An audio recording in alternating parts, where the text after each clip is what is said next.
All right, so I got out my Agnes Kerr from Maximum Cross Stitch.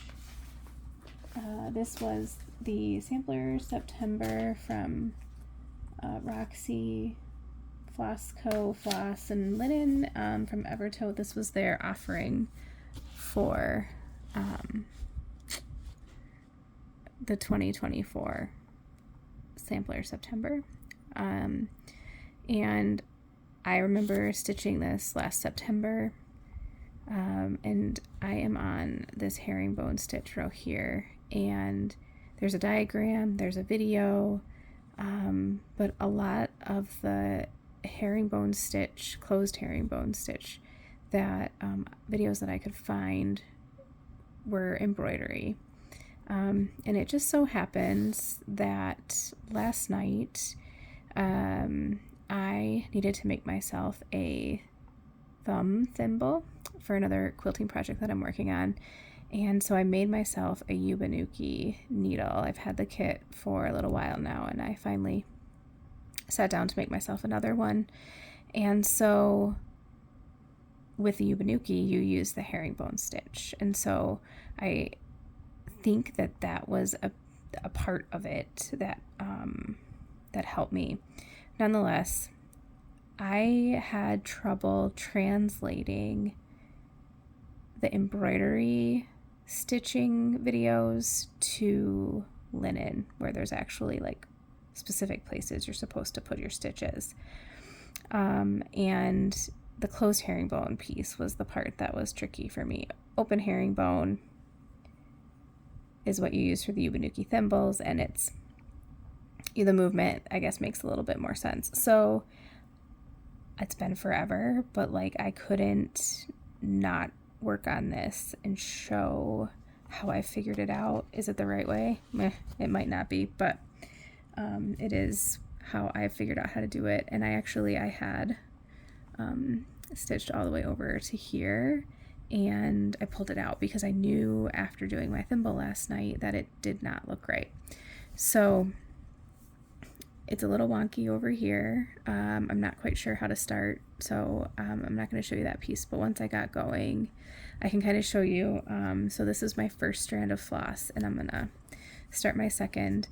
I sew, and I think that's also sort of like when I watched some embroidery videos tonight to try and get this all straight in my head. The sewing method clicked in my brain a little bit easier, but you don't have to be a sewer to do this. I'm going to try to show you both ways, and this is like a wonky, super spur of the moment, unfiltered on anything tutorial. So let's see. So I finished here and brought my thread behind and secured it, and then started a new thread and secured it behind. And so I'm going to bring my needle up to start in the 2 threads, 1 stitch behind where I went down, because you'll see as we go along, like that is the direction. You always go backwards 1 stitch coming up to do your next stitch. So once you get going, it really is just going back to your previous stitch. So I'm going to go, let's see if I can show you this. So this is where my last stitch went down. I'm coming up to prep for my next stitch across. So technically this is over 4 because this is 1, or sorry, this is 2 strands and then 4 strands. So well, I guess I lied. I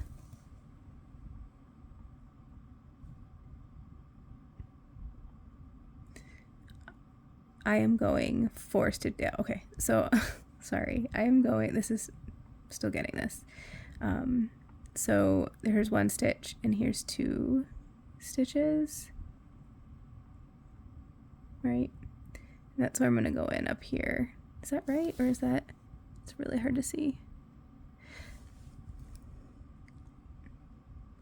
It's supposed to be over 4 stitches. I can't explain it. I just know how it works. So anyways, you go in two strands of linen ahead of where your last stitch was, at the top or the bottom, whichever one you're going into. So at the top, and then you come up where you had went in previously. And you want your you want this like, oh, this is what you're going for, is this like, it's almost like it's braided, like this overlap. So then my next stitch is a stitch in front of the last one, and then back to the previous stitch and through. So stitch forward of this last stitch here, up through that last stitch, and then back. So I'll do this. Oopsie, sorry, I've got my phone like precariously balanced on my light actually, because like I said, this was totally spur of the moment. And I am not in a very good position to see well, but I'm making do. Okay, so that's kind of how I sew. So one ahead and then back. You see how I got my thread crossed here? You don't want to loop your thread around. So to stab, if you are a either a two-handed or a single poke and stab stitcher, it's the same thing, but you'll just pull through. I am not good underneath with my left hand. There we go. Up through the previous stitch and then down one ahead, pull through. And I have this piece on a Q-snap because I started it on a Q-snap. I went through a phase last summer and fall, where I wanted to two-handed stitch, which I have gotten better at, but I usually two-handed stitch, with my right hand underneath, but just the way I'm set up, I can't do that. One stitch ahead, back to the previous stitch. Whoopsie. That's not right. I got too busy talking.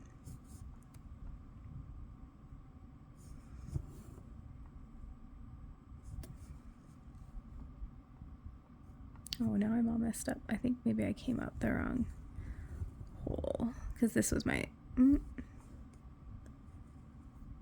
last one. How did I get myself I did something wrong.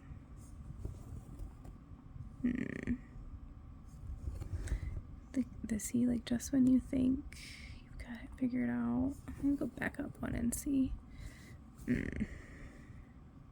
I did here.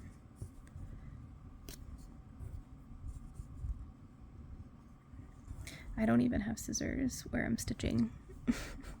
So I've got some strands on the back, some ends on the back that I'm trying to keep out of my stitching too. And my needle is in desperate need of, I think I picked this row out at least 10 times, if not more. I'm not even kidding. Okay, so in, go back one stitch and out, in and back one stitch and out, or down, forward one stitch, up in the old stitch, and then across to one stitch ahead. Oops, sorry about the camera again. My light is very close because it didn't want to hold the weight of the phone well.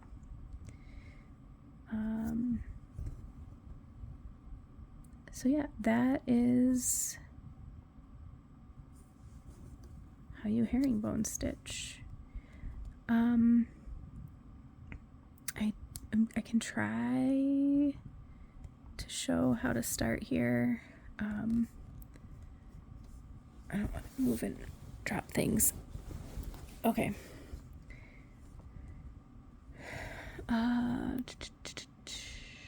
Okay, let's say we were starting.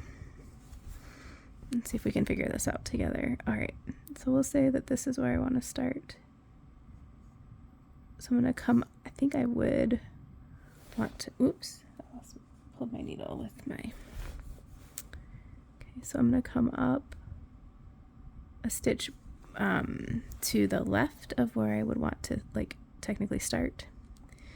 And then I'm going to go 1 stitch, 2 stitches over, and then 2 stitches up, because it is technically like a 4x4. So we're actually going like this and then back.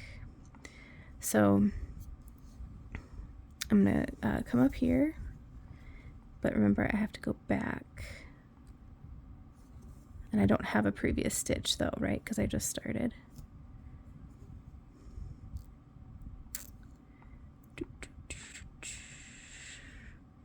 See, the beginning is a little, no, okay. Beginning is a little bit wonky.